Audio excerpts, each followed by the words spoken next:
ನಮಸ್ಕಾರ ಎಲ್ಲರಿಗೂ, ನನ್ನ ಯೂಟ್ಯೂಬ್ ಚಾನಲ್ಗೆ ಮತ್ತೆ ಸ್ವಾಗತ.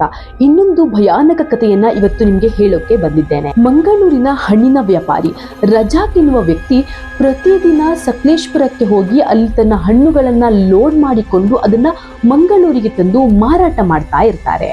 ರಾತ್ರಿ ಹೊತ್ತು ಅವರಿಗೆ ಸರಿಯಾಗಿ ಕಣ್ಣು ಕಾಣಿಸ್ತಾ ಇದ್ದದ್ರಿಂದ ಒಬ್ಬ ಡ್ರೈವರ್ ಅನ್ನು ಕೂಡ ಇಟ್ಕೊಂಡಿದ್ರು.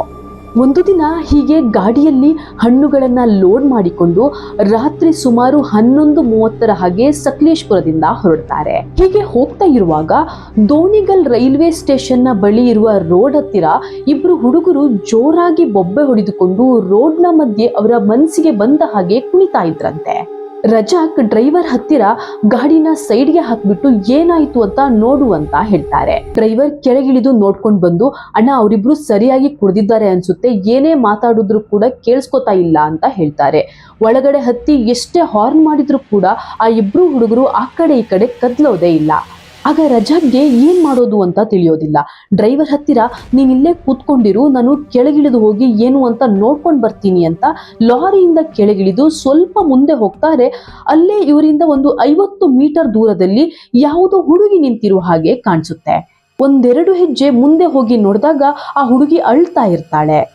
ಒಂದು ಕಡೆ ಇಬ್ರು ಹುಡುಗರು ರೋಡ್ ಮಧ್ಯದಲ್ಲಿ ಜಗಳ ಆಡ್ತಾ ಇದ್ದಾರೆ, ಇನ್ನೊಂದು ಕಡೆಯಲ್ಲಿ ಯಾವುದೋ ಒಂದು ಹುಡುಗಿ ಅಲ್ಲಿ ನಿಂತ್ಕೊಂಡು ಅಳ್ತಾ ಇದ್ದಾಳೆ. ರಜಾಕ್ಗೆ ಏನ್ ಮಾಡೋದು ಅಂತಾನೆ ತಿಳಿಯೋದಿಲ್ಲ. ಈ ರಾತ್ರಿಯಲ್ಲಿ ಆ ಹುಡುಗಿ ಎಲ್ಲಿಂದ ಬಂದ್ಲು, ಈ ಹುಡುಗರು ಯಾಕೆ ಹಿಂಗ್ ಆಡ್ತಾ ಇದ್ದಾರೆ ಅಂತ ರಜಾಕ್ಗೆ ಫುಲ್ ಕನ್ಫ್ಯೂಷನ್ ಆಗುತ್ತೆ. ಒಳಗಡೆಯಿಂದ ಡ್ರೈವರ್, ಅಣ್ಣ ಬನ್ನಿ, ಇಲ್ಲಿಂದ ಇನ್ನೊಂದು ರೂಟ್ ಇದೆ, ನಾವು ಆ ರೂಟ್ ಮೇಲೆ ಹೋಗೋಣ, ಈ ರೋಡ್ ಕೂಡ ಸರಿ ಇಲ್ಲ, ಸುಮ್ನೆ ಯಾಕೆ ಅಂತ ಕರೀತಾರೆ. ಆದ್ರೆ ರಜಾಕ್ಗೆ ಆ ಹುಡುಗರಿಗಿಂತ ಆ ಹುಡುಗಿನ ಹೇಗೆ ಈ ಹೊತ್ತಲ್ಲಿ ಒಬ್ಬಳನ್ನೇ ಬಿಟ್ಟು ಹೋಗೋದು ಅಂತ ಯೋಚನೆ ಶುರು ಆಗುತ್ತೆ. ಸೀದಾ ಗಾಡಿ ಹತ್ತಿರ ಬಂದು ಡ್ರೈವರ್ ಹತ್ತಿರ ಹೋಗಿ ಆ ಹುಡುಗಿ ಹತ್ರ ಏನಾಯ್ತು ಅಂತ ಕೇಳ್ಕೊಂಡ್ ಬಾ ಅಂತ ಹೇಳ್ತಾರೆ. ಅದಕ್ಕೆ ಆ ಡ್ರೈವರ್, ನಾನ್ ಮಾತ್ರ ಹೋಗಲ್ಲ, ನೀವು ಬೇಕಾದ್ರೆ ಹೋಗಿ ಕೇಳ್ಕೊಂಡ್ ಬನ್ನಿ, ನಿಮ್ಗೆ ಈ ಜಾಗ ಸರಿ ಇಲ್ಲ ಅಂತ ಗೊತ್ತಲ್ವಾ, ನಿಮ್ಗೆ ಯಾಕೆ ಬೇಕು ಉಸಾಬರಿ, ಬನ್ನಿ ಗಾಡಿ ಹತ್ತಿ ಅಂತ ಹೇಳ್ತಾನೆ. ಅದಕ್ಕೆ ರಜಾಕ್, ನೀನ್ ಸುಮ್ನೆ ಕೂತ್ಕೋ, ನಾನೇ ಹೋಗಿ ಕೇಳ್ಕೊಂಡ್ ಬರ್ತೀನಿ ಅಂತ ಸೀದಾ ಆ ಹುಡುಗಿಯ ಹತ್ತಿರ ಹೋಗ್ತಾನೆ.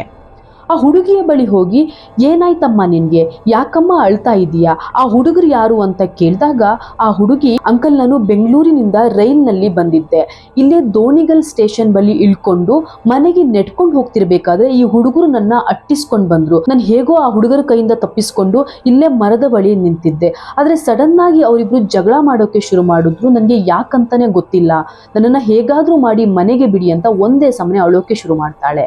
ರಜಾಕ್, ನೀನ್ ಅಳ್ಬೇಡ ಅಮ್ಮ, ನಿಮ್ ಮನೆ ಎಲ್ಲಿದೆ ಅಂತ ಹೇಳು, ನಾನು ಹೋಗಿ ಬಿಟ್ಟು ಬರ್ತೇನೆ ಅಂತ ಹೇಳ್ತಾರೆ. ಅದಕ್ಕೆ ಹುಡುಗಿ, ಅಂಕಲ್ ಇಲ್ಲಿಂದ 4 ಕಿಲೋಮೀಟರ್ ಹಿಂದೆನೆ ನಮ್ಮ ಮನೆ ಇರೋದು ಅಂತ ಹೇಳಿದಾಗ ರಜಾಕ್ ಅವಳನ್ನ ನಿಧಾನಕ್ಕೆ ಆ ಹುಡುಗರು ಕಾಣದೇ ಇರೋ ತರ ಕರ್ಕೊಂಡು ಬಂದು ಲಾರಿಯಲ್ಲಿ ಕೂರಿಸ್ಕೊಳ್ತಾನೆ. ಆಗ ಲಾರಿ ಡ್ರೈವರ್ ಕಣ್ಸನ್ನೆಯಲ್ಲಿಯೇ ರಜಾಕ್ ಬಳಿ ಬೇಡ ಅಣ್ಣ ಅಂತ ಹೇಳಿದ್ರು ಕೂಡ ರಜಾಕ್ ಅವನ ಮಾತನ್ನ ಕೇಳದೆ ಫಸ್ಟ್ ಗಾಡಿ ಓಡಿಸು ಅಂತ ಅವನಿಗೆ ಹೇಳ್ತಾನೆ. ಡ್ರೈವರ್ ಏನೂ ಕೂಡ ಮಾತಾಡದೆ ಗಾಡಿ ಸ್ಟಾರ್ಟ್ ಮಾಡಿಕೊಂಡು ಅವಳು ಹೇಳಿದ ರೂಟಲ್ಲೇ ಹೋಗ್ತಾ ಇರ್ತಾನೆ. ಸ್ವಲ್ಪ ಮುಂದೆ ಹೋಗ್ತಿದ್ದಂತೆ ಅವಳ ಮನೆಯ ದಾರಿ ಸ್ವಲ್ಪ ಇಂಟೀರಿಯರ್ ಇದ್ದುದ್ರಿಂದ ಡ್ರೈವರ್, ಅಣ್ಣ ಮುಂದಕ್ಕೆ ಹೋಗೋಕೆ ಸ್ವಲ್ಪ ಕಷ್ಟ ಆಗುತ್ತೆ ಅಂತ ಹೇಳ್ತಾನೆ. ಅದಕ್ಕೆ ರಜಾಕ್ ಆ ಹುಡುಗಿ ಹತ್ತಿರ, ಇಲ್ಲಿಂದ ನಿಮ್ಮ ಮನೆ ಎಷ್ಟು ದೂರ ಇದೆ ಅಂತ ಕೇಳಿದಾಗ ಆ ಹುಡುಗಿ, ಸರ್ ಇನ್ನೊಂದು 800 ಮೀಟರ್ 900 ಮೀಟರ್ ಇರಬಹುದು ಅಂತ ಹೇಳ್ತಾಳೆ. ಅದಕ್ಕೆ ರಜಾಕ್ ಡ್ರೈವರ್ ಹತ್ತಿರ, ನೀನ್ ಇಲ್ಲೇ ಕೂತ್ಕೊಂಡಿರು, ನಾನು ನೆಡ್ಕೊಂಡು ಹೋಗಿ ಅವಳನ್ನ ಬಿಟ್ಟು ಬರ್ತೀನಿ ಅಂತ ಹೇಳ್ತಾನೆ. ಡ್ರೈವರ್ ಸರಿ ಅಂತ ಗಾಡಿನ ಅಲ್ಲೇ ಸೈಡ್ಗೆ ಹಾಕ್ತಾನೆ. ರಜಾಕ್ ಹೋಗಿ ಅರ್ಧ ಗಂಟೆ ಆದ್ರೂ ವಾಪಸ್ ಬರೋದಿಲ್ಲ. ಡ್ರೈವರ್ಗೆ ಸ್ವಲ್ಪ ಟೆನ್ಷನ್ ಆಗುತ್ತೆ.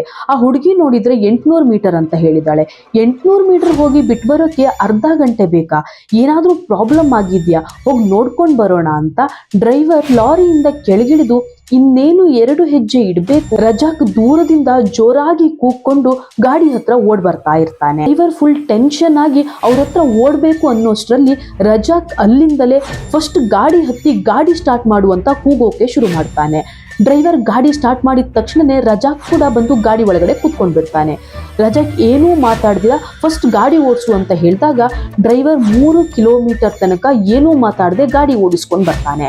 ಡ್ರೈವರ್ಗೆ ಏನಾಯ್ತು ಅಂತ ಗೊತ್ತಾಗದೇ ಇದ್ರೂ ರಜಾಕ್ ಮುಖದಲ್ಲಿದ್ದ ಭಯವನ್ನ ನೋಡಿ 10 ನಿಮಿಷದಲ್ಲಿ 3 ಕಿಲೋಮೀಟರ್ ದೂರ ಬಂದಿದ್ರು. ಅಲ್ಲೇ ಪಕ್ಕದಲ್ಲಿದ್ದ ಬಸ್ ಸ್ಟಾಪ್ ಹತ್ತಿರ ಗಾಡಿನ ಸೈಡ್ಗೆ ಹಾಕ್ಬಿಟ್ಟು, ಅಣ್ಣ ಏನಾಯ್ತಣ್ಣ, ಯಾಕೆ ಇಷ್ಟೊಂದು ಬೆವರ್ತಾ ಇದ್ದೀರಾ, ಯಾಕಷ್ಟು ಸ್ಪೀಡಾಗಿ ಓಡ್ ಬಂದ್ರಿ, ಆ ಹುಡುಗಿ ಎಲ್ಲೋದ್ಲು ಅಂತ ಒಂದೇ ಸಮನೆ ರಜಾಕ್ಗೆ ಈ ಡ್ರೈವರ್ ಕ್ವಶನ್ ಕೇಳೋಕೆ ಶುರು ಮಾಡ್ತಾನೆ.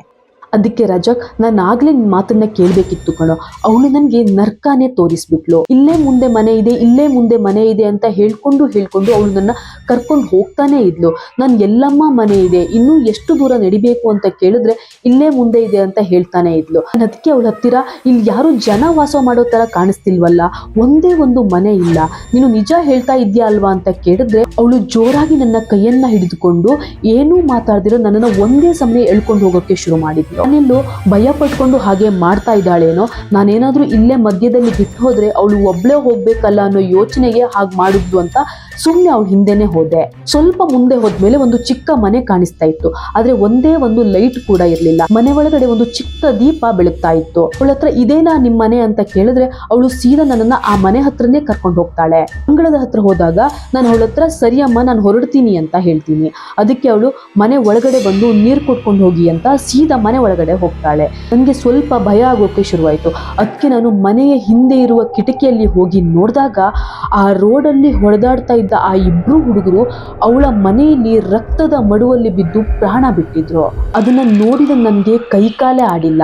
ಒಳಗಡೆ ಹೋದ್ರೆ ನನಗೂ ಇದೇ ಪರಿಸ್ಥಿತಿ ಬರುತ್ತೆ ಅಂತ ನಾನು ಅಲ್ಲಿಂದ ಓಡ್ಕೊಂಡು ಬಂದೆ ಅಂತ ಹೇಳ್ತಾನೆ. ಎಲ್ಲ ಕೇಳಿದ ಡ್ರೈವರ್ಗೆ ಮಾತೇ ಬರೋದಿಲ್ಲ. ರಜಾಕ್ನ ಸಮಾಧಾನ ಮಾಡಿ ಅಲ್ಲೇ ಪಕ್ಕದಲ್ಲಿದ್ದ ಒಂದು ಡಾಬಾದಲ್ಲಿ ನೀರ್ನ ತಗೊಂಡ್ ಬರ್ತೀನಿ ಅಂತ ಡ್ರೈವರ್ ಆ ಡಾಬಾಕ್ಕೆ ಹೋಗ್ತಾರೆ. ನೀರ್ನ ತಗೊಂಡು ಕ್ಯಾಶ್ ಅಲ್ಲಿ ಬಿಲ್ ನ ಪೇ ಮಾಡುವಾಗ ಇಲ್ಲಿ 3 ಕಿಲೋಮೀಟರ್ ಹಿಂದೆ ಒಂದು ಮರದ ಆರ್ಚ್ ಇದೆಯಲ್ಲ, ಆ ಆರ್ಚ್ ಒಳಗಡೆ ಹೋದ್ರೆ ಮನೆಗಳು ಸಿಗುತ್ತಾ ಅಂತ ಕೇಳ್ತಾನೆ. ಅದಕ್ಕೆ ಕ್ಯಾಶಿಯರ್, ಸರ್ ಹೆಂಗ್ ಬಂದ್ರೋ ಹಂಗೆ ವಾಪಸ್ ಮನೆಗೆ ಹೋಗಿ, ಯಾವುದೇ ಕಾರಣಕ್ಕೂ ಅದ್ರ ಬಗ್ಗೆ ಮಾತಾಡೋಕ್ಕೂ ಹೋಗ್ಬೇಡಿ, ಅದ್ರ ಹತ್ರ ಕೂಡ ಹೋಗ್ಬೇಡಿ. ಇವತ್ತಿನವರೆಗೂ ಆ ಆರ್ಚಿಂದ ಒಳಗಡೆ ಹೋದವರು ಯಾರು ಕೂಡ ವಾಪಸ್ ಬಂದಿಲ್ಲ, ವಾಪಸ್ ಬಂದವರು ಕೂಡ ಮತ್ತೆ ಯಾರ ಕಣ್ಗೂ ಕಾಣಿಸಿಲ್ಲ ಅಂತ ಹೇಳ್ತಾನೆ. ಗಾಬರಿಗೊಂಡ ಡ್ರೈವರ್ ಸೀದಾ ಲಾರಿ ಹತ್ರ ಓಡೋಕೆ ಶುರು ಮಾಡ್ತಾನೆ. ಆದ್ರೆ ಲಾರಿ ಒಳಗಡೆ ಹೋಗಿ ನೋಡಿದ್ರೆ ಅಲ್ಲಿ ರಜಾಕ್ ಎಲ್ಲಿಯೂ ಕೂಡ ಕಾಣಿಸಲ್ಲ. ಕೆಳಗಿಳಿದು ಆ ಕಡೆ ಈ ಕಡೆ ನೋಡಿದ್ರೆ ಎಲ್ಲಿಯೂ ರಜಾಕ್ನ ಸುಳಿವಿಲ್ಲ. ಹಿಂದೆ ತಿರುಗಿ ನೋಡಿದ್ರೆ ಸ್ವಲ್ಪ ದೂರದಲ್ಲಿ ರಜಾಕ್ ನೆಡ್ಕೊಂಡು ಹೋಗ್ತಾ ಇರ್ತಾನೆ. ಅವನ ಜೊತೆಗೆ ಆ ಹುಡುಗಿ ಕೂಡ ಇದ್ಲಂತೆ. ಈ ಡ್ರೈವರ್ ಸೀದಾ ಓಡೋಕೆ ಶುರು ಮಾಡ್ತಾನೆ. ಎಷ್ಟೇ ಓಡಿದ್ರು ಕೂಡ ರಜಾಕ್ ಮತ್ತೆ ಆ ಹುಡುಗಿ ಇವನ ಕೈಗೆ ಸಿಗೋದಿಲ್ಲ. ಸ್ವಲ್ಪ ಮುಂದೆ ಹೋಗ್ತಿದ್ದಂತೆ ಅವರಿಬ್ಬರು ಇವನ ಕಣ್ಣಿಗೆ ಕಾಣಿಸಲ್ವಂತೆ. ಡ್ರೈವರ್ ಸೀದಾ ಡಾಬಾದ ಬಳಿಗೆ ಓಡಿ ಬಂದು ನಡೆದ ವಿಷಯವನ್ನೆಲ್ಲ ಹೇಳಿದಾಗ ಅಲ್ಲಿಯ ಓನರ್, ಇನ್ನು ನೀವು ಅವರ ಆಸೆನ ಬಿಟ್ಬಿಡಿ, ಅವರಿನ್ನು ನಿಮ್ಗೆ ಸಿಗಲ್ಲ ಅಂತ ಹೇಳ್ತಾರೆ. ಅದಕ್ಕೆ ಡ್ರೈವರ್, ಯಾರ ಹುಡುಗಿ, ಅಲ್ಲಿ ಏನಾಗಿದೆ ಅಂತ ಕೇಳಿದಾಗ ಓನರ್ ಒಂದು ಕಥೆಯನ್ನ ಹೇಳ್ತಾರೆ. 15 ವರ್ಷದ ಹಿಂದೆ ಆ ಆರ್ಚ್ನ ಒಳಗಡೆ ಒಂದು ಮನೆಯಲ್ಲಿ ಅಜ್ಜಿ ಮತ್ತು ಮೊಮ್ಮಗಳು ವಾಸ ಮಾಡ್ತಾ ಇದ್ರು. ಒಂದು ದಿನ 4-5 ಜನ ಹುಡುಗರು ಕಾರಲ್ಲಿ ಈ ರೋಡಲ್ಲಿ ಹೋಗ್ತಿರ್ಬೇಕಾದ್ರೆ ಎಣ್ಣೆ ಪಾರ್ಟಿ ಮಾಡೋಕೆ ಯಾವ್ದಾದ್ರು ಜಾಗ ಹುಡ್ಕೋಣ ಅಂತ ಆ ಆರ್ಚ್ನ ಒಳಗಡೆ ಹೋಗ್ತಾರೆ. ಅದು ಸ್ವಲ್ಪ ಅರಣ್ಯ ಪ್ರದೇಶ ಆಗಿರೋದ್ರಿಂದ ಇಲ್ಲೇ ಕುತ್ಕೊಂಡು ಕುಡಿಯೋಣ ಅಂತ ಅವರು 4-5 ಜನ ಅಲ್ಲೇ ಕುತ್ಕೊಂಡು ಕುಡಿತಾ ಇರ್ತಾರೆ. ತುಂಬಾ ಕುಡಿದಿದ್ದ ಹುಡುಗರು ಕೆಳಗಡೆ ಇದ್ದ ಮನೆಯಲ್ಲಿ ಅಜ್ಜಿ ಮೊಮ್ಮಗಳನ್ನ ನೋಡಿ ಆ ಮನೆಯ ಹತ್ತಿರ ಹೋಗಿ ಅವರ ಬಳಿ ಮಿಸ್ಬಿಹೇವ್ ಮಾಡೋಕೆ ಶುರು ಮಾಡ್ತಾರೆ. ಅದನ್ನ ತಡೆಯೋಕೆ ಬಂದ ಅಜ್ಜಿಯನ್ನ ತಳ್ಳಿದಾಗ ಅಜ್ಜಿ ಅಲ್ಲೇ ಬಿದ್ದು ಸಾವನ್ನಪ್ತಾರೆ. ಇನ್ನು ಆ ಹುಡುಗಿಯನ್ನ ಮನಸ್ಸೋ ಇಚ್ಛೆ ಬಳಸಿಕೊಂಡು ಅವಳನ್ನ ಸಾಯಿಸ್ತಾರೆ. ಕುಡಿದ ನಶೆ ಇಳಿದ ಮೇಲೆ ಅವರಿಬ್ಬರು ಸತ್ತಿರೋದನ್ನ ನೋಡಿ ಇವರಿಗೆ ಏನ್ ಮಾಡೋದು ಅಂತ ಗೊತ್ತಾಗಲ್ಲ. ಅದಕ್ಕೆ ಆ ಹುಡುಗರು ಅವರಿಬ್ಬರ ದೇಹವನ್ನ ಆ ಮನೆಯ ಒಳಗಡೆ ಇಟ್ಟು ಆ ಮನೆಗೆ ಬೆಂಕಿ ಹಾಕಿ ಹೋಗ್ತಾರೆ. ಆ ಘಟನೆ ನಡೆದ ಮೇಲೆಯೇ ಈ ರೋಡಲ್ಲಿ ಈ ರೀತಿಯೆಲ್ಲ ಆಗೋಕೆ ಶುರುವಾಗಿತ್ತು. ಇದನ್ನೆಲ್ಲ ಕೇಳಿದ ಡ್ರೈವರ್ಗೆ ಮಾತೇ ಬರೋದಿಲ್ಲ.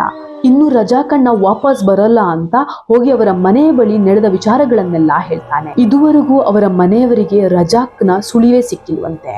ಇದಿಷ್ಟು ರಜಾಕ್ ಎನ್ನುವ ಹಣ್ಣಿನ ವ್ಯಾಪಾರಿಯ ಕತೆ. ಇಂದಿನ ವಿಡಿಯೋದಲ್ಲಿ ಹೊಸಕೋಟೆಯ ಹಾಂಟೆಡ್ ರೋಡ್ನ ಬಗ್ಗೆ ತಿಳಿಸಿದ್ದೇನೆ. ಲಿಂಕನ್ನು ಡಿಸ್ಕ್ರಿಪ್ಷನ್ನಲ್ಲಿ ಹಾಕಿದ್ದೇನೆ, ಒಮ್ಮೆ ಹೋಗಿ ನೋಡ್ಕೊಂಡು ಬನ್ನಿ. ಹಾಗೆ ಈ ವಿಡಿಯೋ ಇಷ್ಟ ಆದರೆ ಲೈಕ್ ಮಾಡಿ, ಶೇರ್ ಮಾಡಿ, ನಮ್ಮ ಚಾನಲ್ನ ಸಬ್ಸ್ಕ್ರೈಬ್ ಮಾಡೋದನ್ನು ಕೂಡ ಮರಿಬೇಡಿ. Thank you.